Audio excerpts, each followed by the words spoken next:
اسلام آباد high court نے سابق وزیر اعظم عمران خان کی گرفتاری کا نوٹس لے لیا۔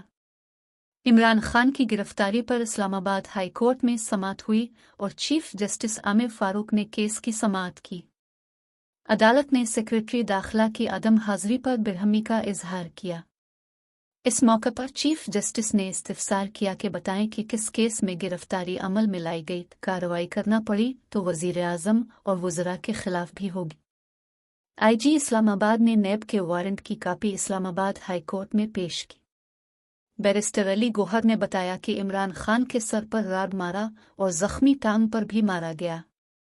وکیل خواجہ حارث نے بتایا کہ نیب نے کتنے نوٹس دیے اور عمران خان نہیں آئے۔ نیب کیس کا اخبار سے پتہ چلا کہ انکوائری کو انویسٹیگیشن میں تبدیل کر دیا گیا ہے۔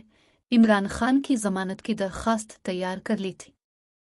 عمران خان کے وکیل نے کہا کہ عمران خان کو عدالت میں پیش کرنے کا حکم دیا جائے۔ خیال رہے کہ قومی احتساب بیورو نیب نے چیئرمین تحریک انصاف اور سابق وزیر اعظم عمران خان کو گرفتار کر لیا ہے۔